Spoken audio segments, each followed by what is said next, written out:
Okay, so we're back for more uses of the subjunctive. That is, particular kinds of clauses that require a subjunctive verb so that they can be expressed correctly.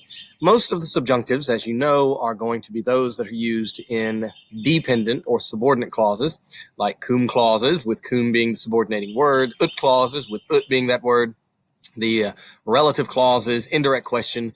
But now we are going to encounter and talk about what is known as a conditional statement or conditional clauses. 6 are total in number, 3 of which require a subjunctive verb. And remember that the subjunctive verb is going to be one that expresses a non-specificity possibility rather than the indicative statement of fact. And so let's go ahead and take a look at those. So there are actually 6 kinds of conditional statements. Now, a conditional statement is merely what we would call an if-then statement. In other words, it's going to be a complex sentence. Remember that complex sentences are those that have a subordinate clause and a main clause. And the subordinate clause is the if clause. If I were to say, if it rains tomorrow, that can't stand on its own. You would need the then clause. And very often in both Latin and in English, the word then is not going to be there. So we first have to have terms that we can use to talk about the if clause and the then clause. And those terms are protasis is what we call the if clause, and the apodosis is the then clause. The then clause is the one that can stand on its own. It is independent. And so the way that you will recognize that you have a conditional is because you will see the word if or if not. Si is if, and nisi is if not. Also, nisi can be translated as unless, so either one is an acceptable translation. But if you see either of those, then you're at least going to have part of a conditional.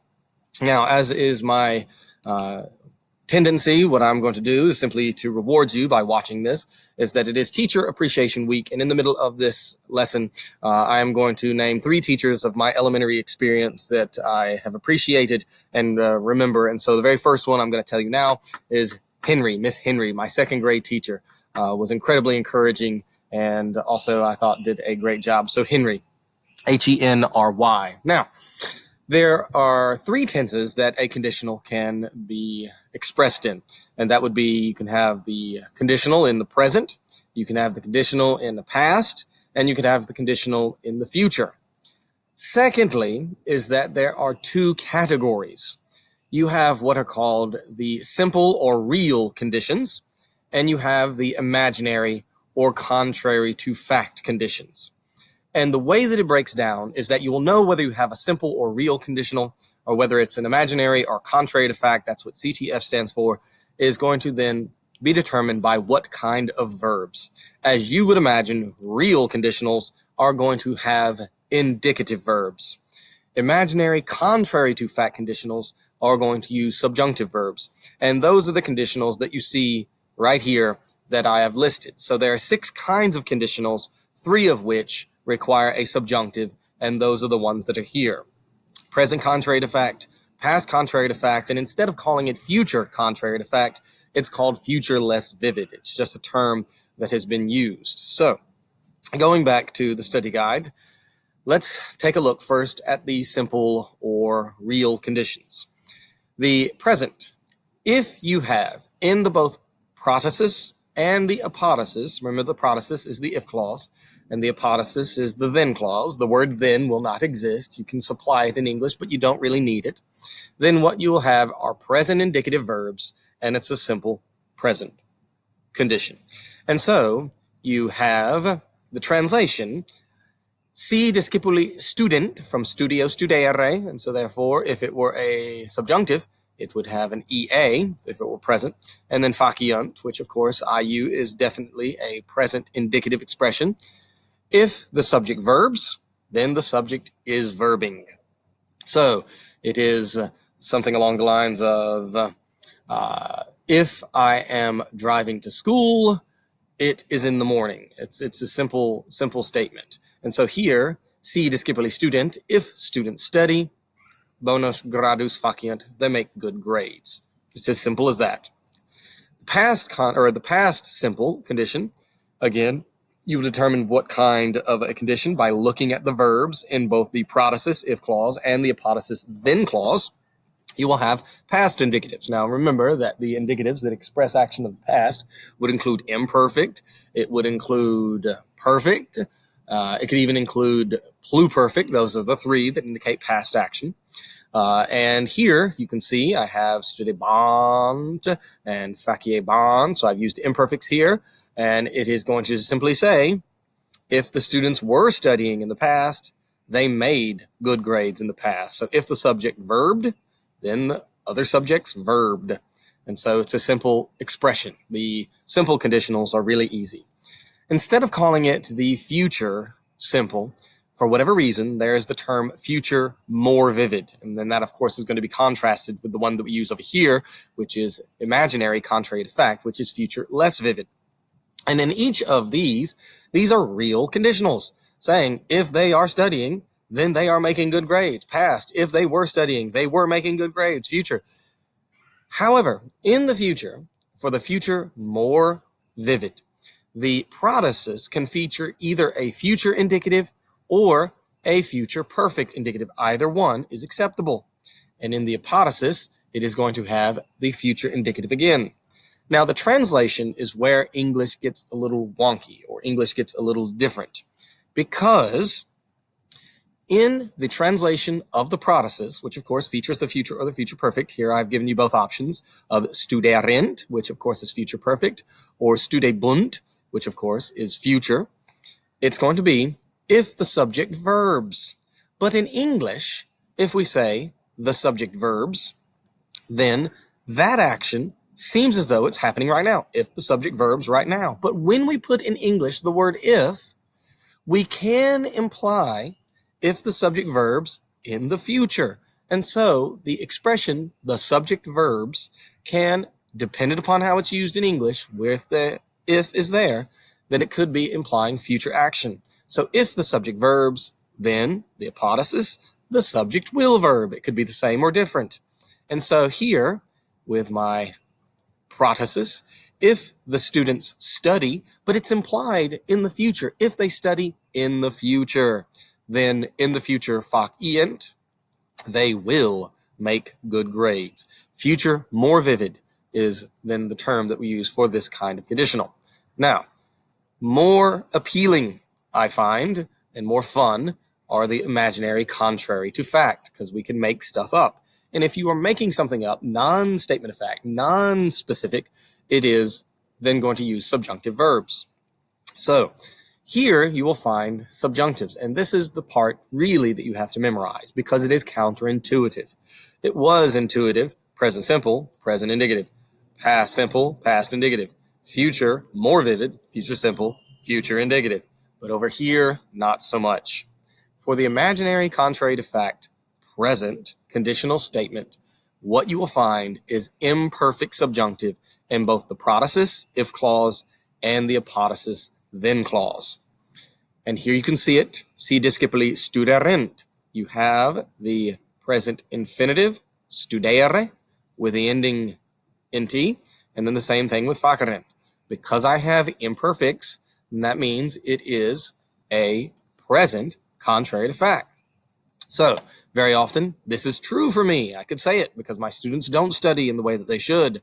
But I say, right now, if the students were studying, then right now, they would be making good grades. They would make good grades. And so it is if the subject were verbing, then the subject would verb. Right now, it's not truly happening. Like, for example, I see my wife in the house right now. And so it is a fact that she is not driving. But I could say it if she were driving right now. She's not. But if she were, then she would be careful. She would drive carefully. And so were verbing and would verb. Now, this is an interesting thing as well, as an aside. In English, we were always taught, and it is intuitive for us, that the expression was verbing, were verbing would be an action of the past.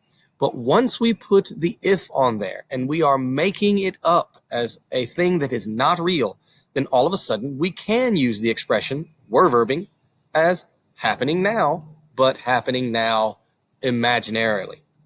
Now, moving on to the past contrary to fact. The past contrary to fact was not going to use a regular old past subjunctive. It's instead the pluperfect subjunctive. And here you can see the pluperfect subjunctives, studuissent, which has the perfect and ending, and then again the perfect infinitive and the ending. And here you would say, and it would be me, let's say, talking about last year, I had a group of students who did not study. That is the fact. They did not study. But I can make up a scenario, a condition that is imaginary. And so I could say, last year, if the students had studied, they would have made good grades. And that's how you translate it. If the subject had verbed, then the subject would have verbed. And it doesn't have to be the same subject, it could be a different one. And so I say, if the students had studied, new subject I would have been happy. And so had, would have, pluperfect subjunctive. Here again, we see that had verbed to this point had only expressed action of the past. But now we can express it as though it's merely happening in the past if it is a subjunctive expression of the process to indicate a contrary to fact or imaginary scenario. Now, my favorite conditional is what we term the future less vivid. Remember, the real was the more vivid. The less vivid is then the imaginary. And here you use present subjunctives. You would think that the present imaginary would use present subjunctives, but no.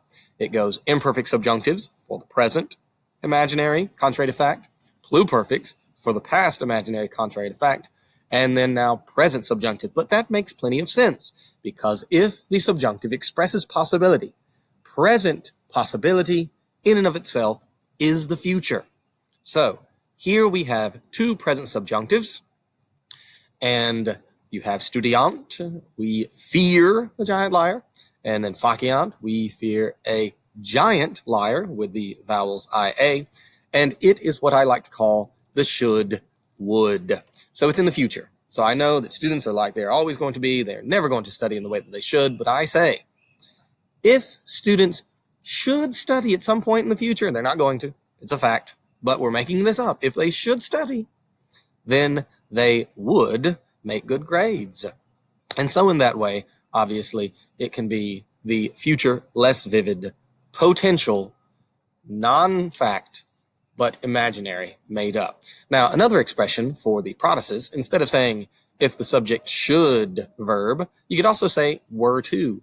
But please make sure that you know that the expression were to verb is a future possibility expression, as opposed to saying were verbing. Were to verb is a different expression in English as were to verbing. So let's take a look at some practice sentences that we have here in the study guide. And at this time, I'm going to name the second teacher of my elementary experience. Her name was Miss Banter.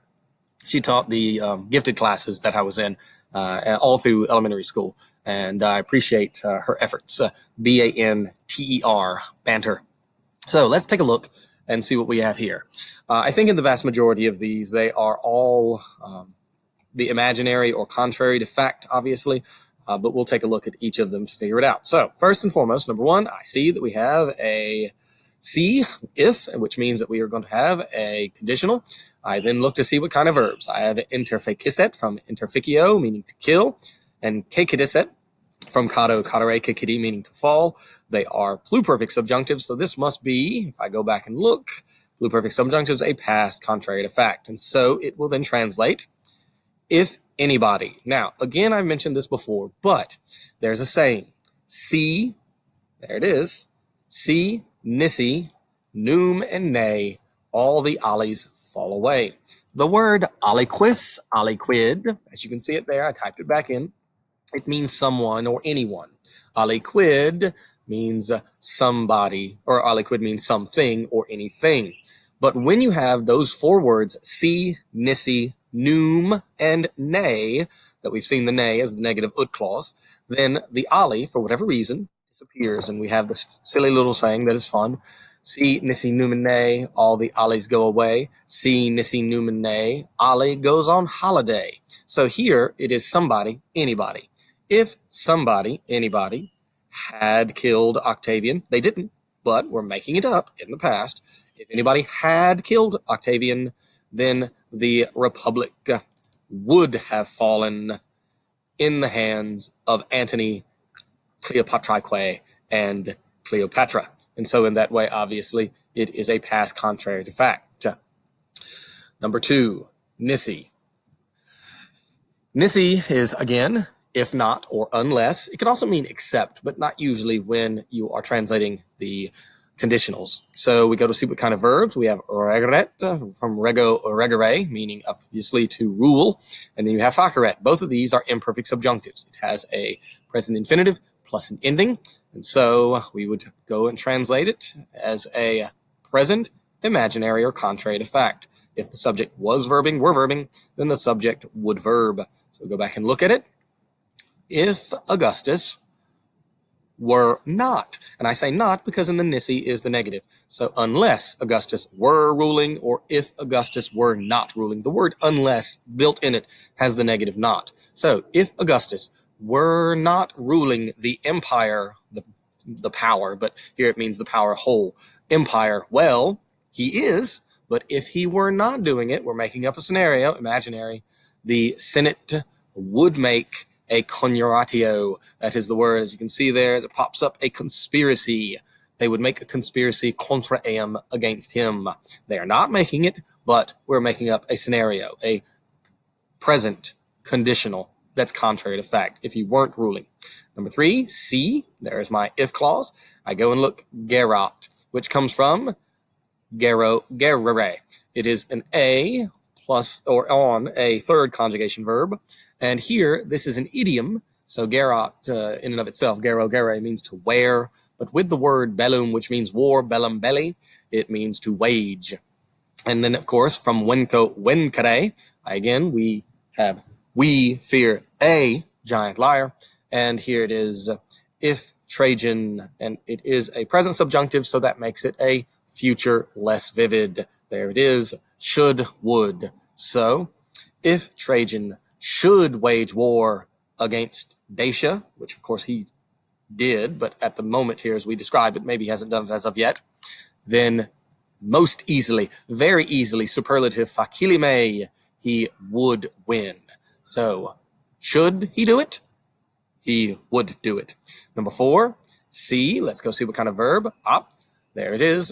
We fear a giant liar. So sequor, sequi, having the a means that it is obviously a present subjunctive. So we have present subjunctives. And so here it would be, if the consul should follow, looks passive, translates actively. So not be followed, but should follow the consultum, the decree. Consultum, consulti is advice or decree. Senatus here with a long US is genitive. So if the consul should follow the decree of the Senate, the res publica would be strong. Valeo valere means to be strong. That's why when you say goodbye, you say vale, you're giving a command. Be strong, whomever you are. Number 5, si quis. Remember, si nisi numine, all the alis fall away. So, see, let's go see what kind of verb we've got. There it is. Speraviset, which, of course, is pluperfect. Speravisse, from spero, sperare, is, of course, a pluperfect subjunctive, perfect infinitive, plus an ending. Same thing with fuiset. So, it says, if anybody, and so I'm trying to find, had hoped. So, si quis speraviset. If anybody had hoped. And so I'm going to go ahead and call that clause as my, of course, clause that is the protasis. Then what we have is an indirect statement right here. So we'll pick a different color for it. There we are. So remember, this is your verb of mental action, speraviset. So if anybody, si nisi numine, all the alis fall away. Si nisi numine, Ali goes on holiday. If anybody had hoped that the accusative subject, totos noem libros. all 9 books, Toto's total 9 books. If anybody had hoped, they didn't happen, but if they had hoped that the 9 total books, emptos esse. Now here, it is going to be emptos esse, a perfect infinitive. And so, as such, we need to make the action of buying from emo, emere, ami, emptus to occur before the main verb. Well, the main verb that introduced it was spera viset. And so that's already in the pluperfect. You can't go back any farther than the pluperfect. And so you're going to have to make this just pluperfect as well. So, had been bought by Tarquinius Superbus, with which the Romans would know the future things about to be. Remember, this is, you are a future active participle. And the clause that is here, and so I'll give it a different color. Let's go with blue. What I have highlighted is a relative clause. And so it has a subjunctive verb sciorent, an infinitive plus an ending. So it's either going to be telling us the characteristic of those books, or it could be telling us the purpose of those books, or it could be telling us the result of those books. I would argue that you could make a legitimate argument for especially purpose and especially result. But you might be able to make an argument for all of them. But just know that it is expressing one of those. And so the books with which the Romans would know, could know, might know, may know the future. So if anybody had hoped, then that person, that anybody, he would have been fuisset, sad. So again, our 2 parts of the condition are the parts that are in yellow, and then the rest are other clauses that are built in with it. All right, so number 6, let's see here what it says. Noum. Now, noum is a word that, of course, means it's asking a question, but it expects a no answer. None is asking a question that expects a yes answer. And so this would be simply surely not. And so surely, tu est, you are not, and then it's implied you are not what? A person, qui, who, condemnes, condemns Christians. So, condemno, condemnare is, of course, a first conjugation verb. It has an E, we, fear giant liar. And so, this right here is a relative clause, and it has a subjunctive verb. And I then argue that it's not telling us the purpose of you, who. It's not telling us the result of you, who, but rather telling us the quality, characteristic. So you are not the kind of person who condemns or who persecutes Christians. This is hearkening to a famous letter that Pliny the Younger had written to Trajan of these new people in his province of Bithynia that are being reported to him as being different, and they were Christians that he had an encounter with. And, of course, Pliny is not, on the outset, wanting to persecute or do anything bad to the Christians, just merely that any group that gets together and organizes is a potential threat of revolution to the empire. So, now here we have a C clause. This C clause then tells us we have a conditional. We have an imperfect subjunctive, necaret, which is the infinitive plus the ending, and removeret, which is again the same thing. So, if Pliny, that's Plinius, and then right now, because we are a present, contrary to fact, if he were killing Christians, he's not, but right now, if he were killing them, sine causa, without cause, then Trajan would remove him ex imperio out of power. And so if he were verbing, he's not, but if he were, then Trajan, the other subject, would verb. Last one, number 7, etiamsi. It has the C that is right there. Etiam just means even. So even if, hey, si nisi numine, all the ollies fall away. Even if somebody, praeclaris, somebody famous, and here we have defenderet, another imperfect subjunctive, meaning a present, contrary to fact. So he's not. But even if somebody famous were defending him, then he would not win. So were verbing, would verb, all made up right now for the present. And then finally, si tu quoque caelium defendas. There we have si and defendas being, of course, a present subjunctive, defendo, defendere, with an A. We fear a giant liar. If You also, in the future, should, present subjunctive means future less vivid, should, would. If you should also defend Caelius, then posis. Remember that sim, sis, sit, semisitis, sint is the present subjunctive of the verb to be. Here it merely has the letters P-O-T on the front of it. That means able, and it, of course, assimilates to the S. Then you would be able to destroy the reputation of Clodia. Famam is rumor or reputation in this instance, so should, would. And my very last teacher, my fifth grade teacher, I remember for some reason, I don't remember much about her, but I thought that she was decent and good as a teacher, and that would be Miss McLean, M-C-C-L-E-A-N. So I appreciate you watching, and certainly you can go ahead and fill out that